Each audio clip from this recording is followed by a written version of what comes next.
Bonjour à tous, c'est Aline, animatrice de la communauté d'Eveco. Aujourd'hui, une petite vidéo en itinérance, puisque je suis dans les Alpes-Maritimes, où j'ai réalisé une immersion au sein de la communauté d'agglomération Sophia Antipolis, la CASA, comme on l'appelle ici. Alors un grand merci à François Couty de la direction économie de proximité et tourisme, qui m'a accueilli et qui m'a fait rencontrer les acteurs du territoire. Alors un grand merci à toi François pour ton accueil chaleureux. Sophia Antipolis, c'est avant tout un lieu d'attractivité pour les entreprises.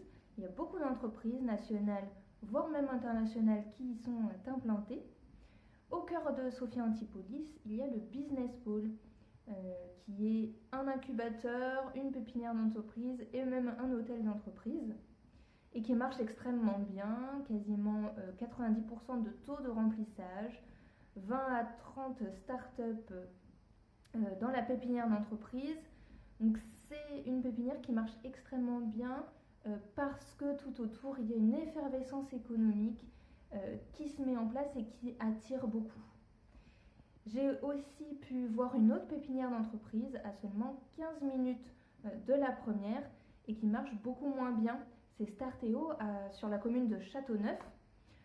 Il n'y a quasiment plus d'entreprises, les locaux sont vides et ça montre bien qu'une pépinière d'entreprise, ce n'est pas que des locaux avec une chaise et des bureaux, mais c'est bien plus que ça. Il faut penser la dynamique autour et pourquoi les entreprises vont venir s'implanter à cet endroit.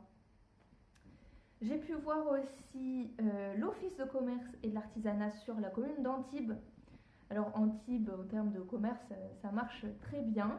Il n'y a quasiment pas de vacances commerciales. Dès qu'il y a un local vide, il y a tout de suite un repreneur derrière. Donc ça marche très très bien, bien que les loyers soient quand même très très élevés. Donc Antibes, une ville qui attire beaucoup malgré des loyers commerciaux très très chers.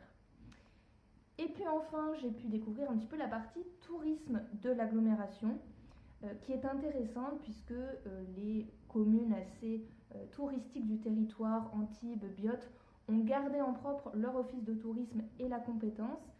Et finalement, la communauté de communes s'est retrouvée avec l'arrière-pays à gérer. Et c'était intéressant de voir comment ils ont pensé, créé, merchandisé vraiment une marque de territoire pour cet arrière-pays qui s'appelle Village et Vallée d'Azur.